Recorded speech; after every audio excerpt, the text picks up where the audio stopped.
I'm going to show you how to cook a typical wheat pasta, but in a shape. So just as an example, we'll use the farfalle pasta, which is like a bow tie pasta, which is what most people would call it. So I have my water at a good rolling boil.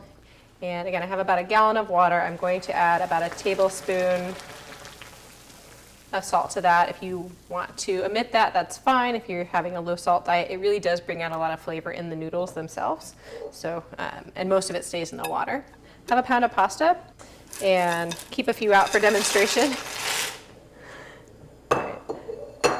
So we just want to stir this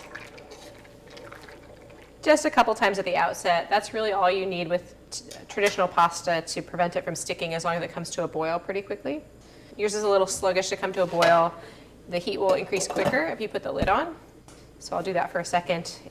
It's more likely to boil over though, so a lot of times I will then crack the lid, leave a little air space to kind of be a happy medium between keeping the heat in and using less energy to cook my pasta and having it less likely to boil over.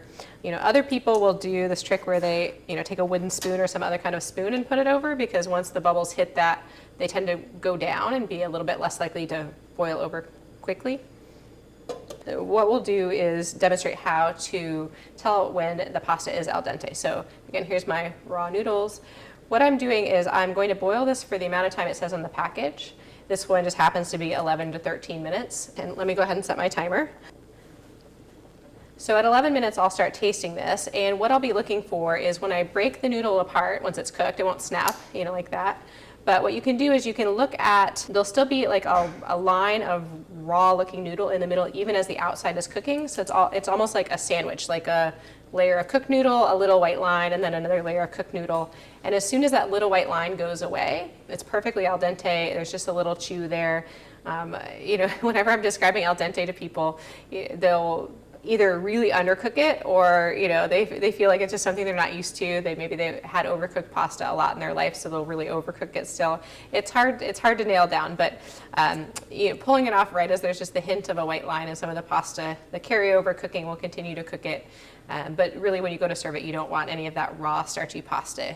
And keeping it al dente is important for a few things. So it will obviously prevent it from being soggy, but it will also have a lower effect on your blood sugar. So the less cooked it is, the less soggy and starchy it is, the longer it takes to increase your blood sugar. And so we could say that it's a little bit lower glycemic index. So I'm going to pull this away and let it finish cooking, and then we'll come back and test for doneness at the end. We're at the lower end of our cooking time for our farfalle pasta. All right. I'm just going to pull out the noodle here. Be careful, it can be really hot.